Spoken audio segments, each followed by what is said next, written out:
Good morning, good afternoon, and good evening to you. Welcome to the Full Hundreds. Today is Thursday, the 16th of July. And guys, a little bit of a different show today. Just want to bring you up to speed with a few things and not so political and not so news agendaed today. So guys, without further ado, let's get to it.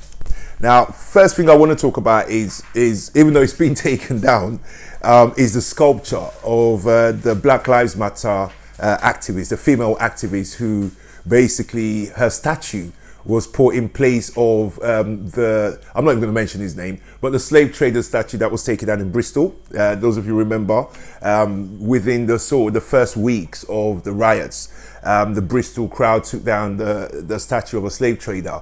Well, guess what?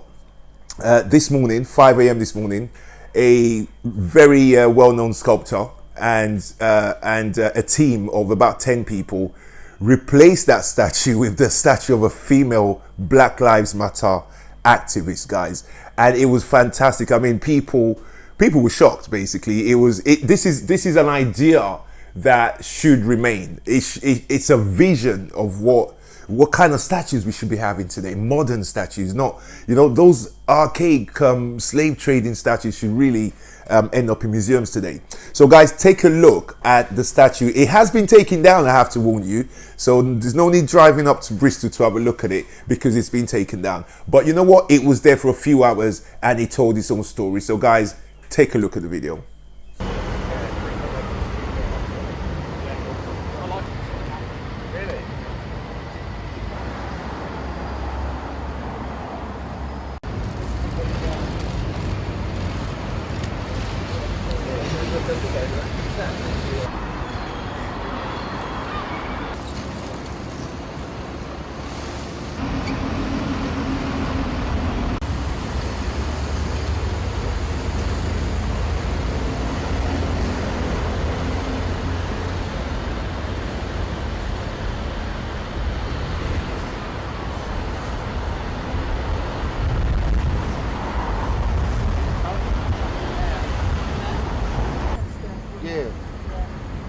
Jill.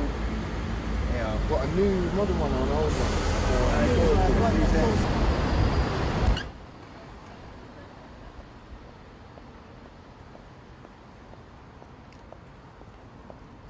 Welcome back, guys. I mean, I thought that was fabulous when I saw it this morning. I'm going to quickly scoot over to a very interesting story.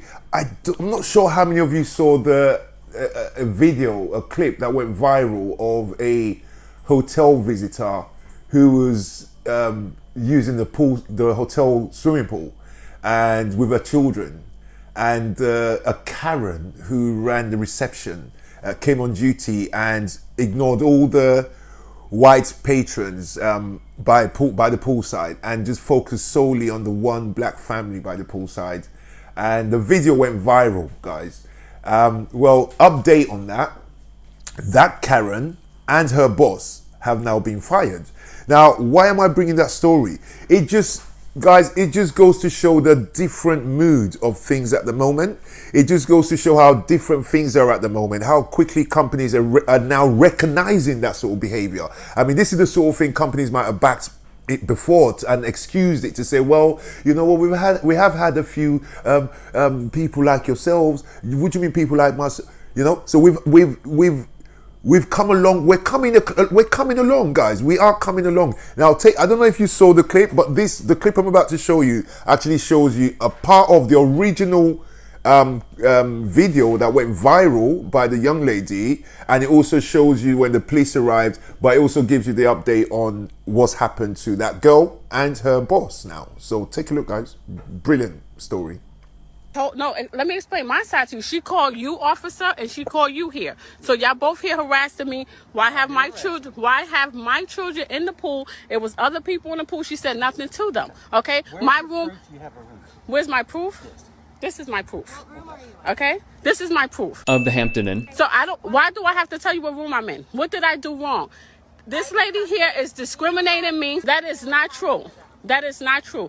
You asked me what, I don't have to tell you. I have a key to get it and I can show you that it worked. Why do you need to know what room I'm in? The boss tells me to make sure people are in room. I have a room here. I don't need to get my name. I didn't break the law. As a matter of fact, right now, since we've been called out here, we've got a certain amount of paperwork we have to do. I don't have to. No, I don't have to give my name. Yes, ma'am. No, I do not. I don't have to give my name. I don't have to give my identity. I did not break the law. I know the law. You didn't say anything to the man and the lady. You said nothing. You said nothing to them. So I'm here with my kids on business. Yes, I was. Yes, I was. In Williamston, North Carolina. I'm here on business. So they're running my license plate. This officer here told the other officer to run my license plate. So because I'm the only black person here in this pool, they want to question me. Harassing guests of the hotel and calling the cops. According to the root, Anita Williams-Wright had to prove she actually rented a room. As she goes on to explain, there were 2 Caucasian people at the pool who were not questioned, and that the employee said to me, "Oh, because it's always people like you using the pool unauthorized. Who is people like me?" she said in the video. The employee seen here, according to USA Today, has been fired. The statement was also printed by the outlet. Hampton by Hilton has zero tolerance for racism or discrimination of any kind. On Saturday, we were alerted to an online video of a guest incident at one of our franchise properties. The team member is no longer employed at the hotel. "I feel it's discrimination. I have a room," Williams-Wright said in the video, while holding up her room key. "This lady here is discriminating against me. I have a key to get in, and I could show you that it works. I have a room here. I don't have to give my name. I didn't break the law. I'm here with my kids on business," she went on to say. She continues to hold up the key in the video. Welcome back, guys. I mean, to me, that is a sign of the times. And any Karens who happen to stumble upon this video, my video, understand that times have changed and times are changing. Okay. Yesterday I brought you guys the news on Trump's interview. My video yesterday was titled "Who's Doing the Shooting Part 3." Obviously it covers all of the crazy stuff that's been going on around shooting of innocent children and the likes. Trump was asked a question about the number of black people who are getting killed over and above white people, and he ignorantly claimed that more white people are killed at the hands of police, even though the statistic that was given was between 2019 and 2009 and 2012, and it was still 2.8 times more. As I said yesterday on my video, if you go to statistics between 2012, from 2012 onwards, it will be closer to 4%. Now take a look at this gentleman in the town hall or city hall fighting officers and firing off an officer's weapon. Take a look, guys. This is Jared Stephen Leone. He's 18. He's in City Hall in Beaverton, Oregon. And according to him, he's high on mushrooms. So he starts a fight with some cops. They all wrestle, and then Jared grabs a cop's gun and shoots it. More cops jump in. It ends up taking 7 cops 2 full minutes to restrain Jared, and he makes it out alive. This is white privilege. If that idea bothers you, then let's just call it benefit of the doubt. Those cops give Jared the benefit of the doubt that his life matters, that his life is worth saving, even when he takes one of their guns and shoots it. Now, of course, when you're black, we rarely get that benefit of the doubt. Cops murdered Laquan McDonald in less than 30 seconds. Cops killed Tamir Rice in less than 2 seconds. But Jared, he got probation and a fine and just a bump on the forehead. Welcome back, guys. Now, I'd like someone to ask Trump if he thinks that if a black person had done that, man or woman, male or female, if a black person had done that, if they'd survived that encounter, I put it to Trump that he wouldn't have even got as far as the 7 officers would not have been needed. I put it to Trump that the first officer on the scene would have blasted him to heaven. Okay? That's the sort of stuff that we're talking about. And that's what we mean by white privilege. He didn't even make it to jail. He was given probation.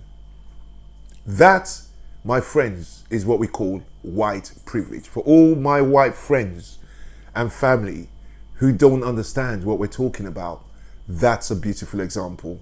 Guys, I'm going to move on swiftly. Now, if you've been following the internet, Trump's niece has written a book. He tried hard, took her all the way to all of the courts possible to stop her from publishing the book. But the book finally was published. Now, in the book, you remember Trump keeps saying he's a genius.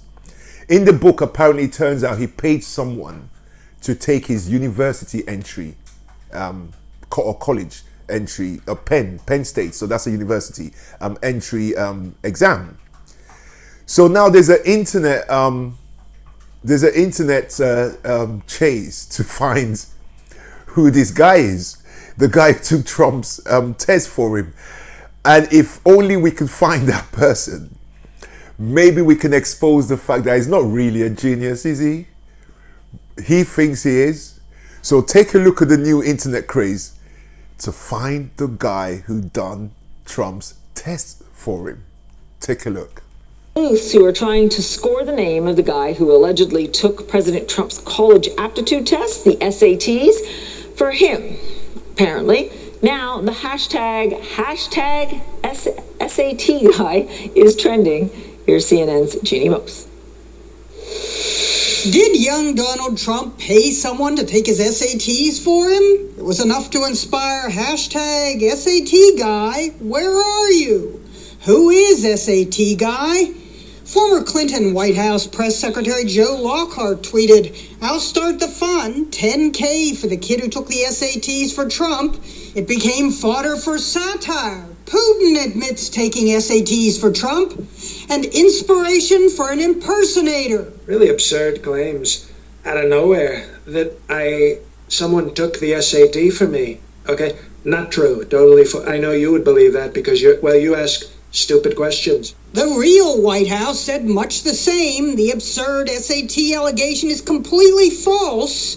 It's true young Donald wanted to get into the Wharton School of the University of Pennsylvania. You gotta be very smart to get into that school. Very smart. The president's niece wrote to hedge his bets. He enlisted Joe Shapiro, a smart kid with a reputation for being a good test taker, to take his SATs for him. And with that, the internet hunt was on. Where have you gone, Joe Shapiro? Remember when Trump fixer Michael Cohen testified that then candidate Trump had ordered him to write letters that threatened his high school, colleges, and the college board not to release his grades or SAT scores. But were they his scores? Trump fans say of the allegation, prove it. How does she know? And while the niece is pointing fingers at her uncle, he prefers pointing fingers at his brain. Great brain. Jeannie Mose, CNN. The fingers aren't as good as the brain. New York. Guys, we're at the end of the show, today's show now. I've just got one more video to show you guys, and it's a very heartwarming one. And it's also a brain teaser or a mind teaser. This is a story of a gentleman who's 106 years old. Now, he's the second person I came across. He's in India. The first person I came across was 102 years old, and she's American. She lives in a nursing home still. And what they have in common is that so far, they're the two people that have been brought to our attention who suffered the two pandemics that the world has ever seen.